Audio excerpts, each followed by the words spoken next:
have done when we've had leads early. And it's all stuff that we can control. It wasn't anything that was out of the ordinary. It's all stuff that we've seen before, whether it's stealing out to threes. We scored 28 points, but it didn't feel like it. It felt like we scored like 15. And then it trickled over into the fourth quarter where we didn't score much at all. So the guys are aware of it. I told the coaches, what are you going to go to the huddle and say, play hard, like they know what we need to do. So it's just something that we, have to be aware of. It was just like the Denver game last week. So, and that's the one thing I did tell them is this is just like the Denver game. But I thought Torrey, his energy and effort tonight, like bailed us out of it. To have a double-double in the way he played, the defense that he played, I thought it gave us a lot of juice. And I thought Ish was also in that. He didn't score, but the defense and the attitude and intensity that those two brought helped us when we were kind of reeling for some juice tonight. I wasn't getting taken the lead, but he was taking the lead when there was a little content. He didn't wait for them to be wide open. I mean, everybody's been telling Chris to shoot. I mean, you can see his 3-point numbers tonight, and his catch shot numbers are really good. And so he understands that for us to be effective, and when Kevin gets doubled or he's on the backside, when Book is in pick and roll, like he's going to get that shot. And I thought J.O. did a really good job of slashing tonight that created some shots for us on the backside. But as far as Chris is concerned, I mean, it's never thought I'd have to tell a Hall of Fame player to shoot the ball. Kevin, he's driving Kevin crazy.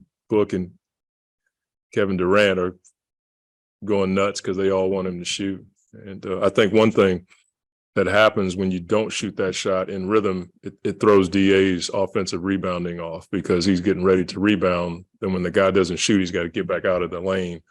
And that can take away from our ability to get extra possession. So when you have a shot, we've been a let it fly team from the jump. And we don't want guys thinking about it, but especially Chris Paul.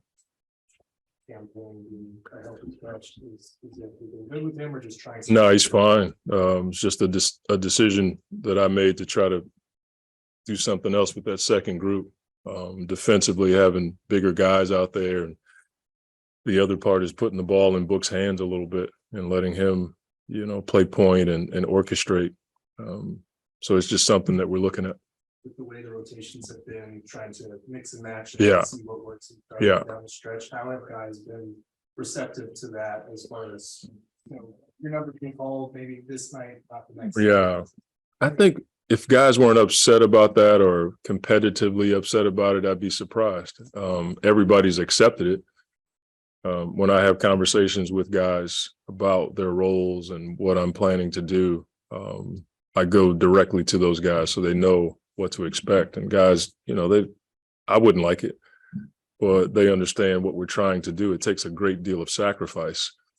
And sometimes you have to, give something up to get what you want. And I'm asking guys to do that.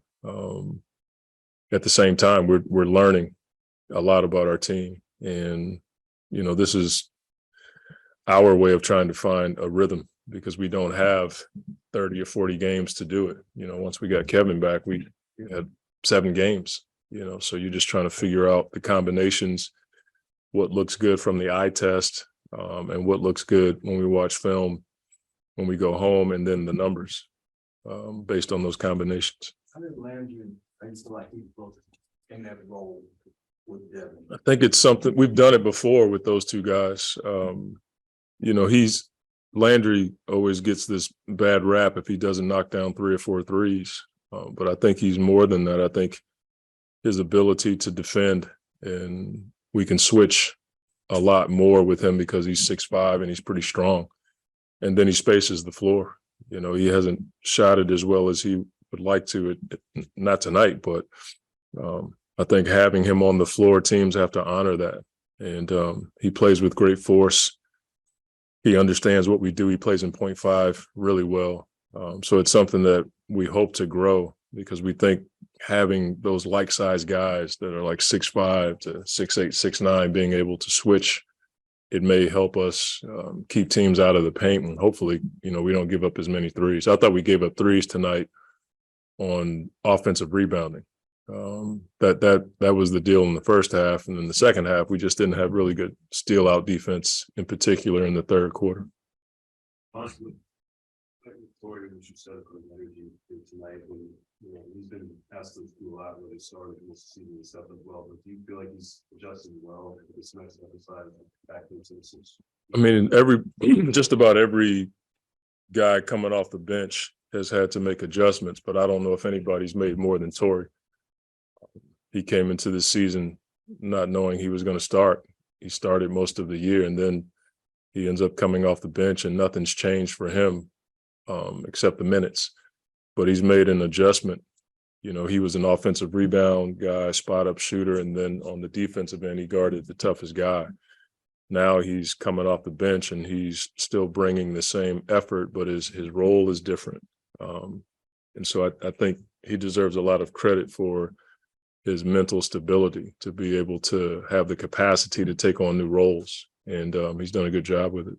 Just to it a little bit, but with the playoff berth in hand, does anything change as far as mentality when it comes to those managing those heavy minutes, or is it just chugging along, trying to go find that chemistry because there's a lot of work to catch up? No, I think we're trying to build their capacity to handle those minutes right now, allowing Kevin to have longer stretches.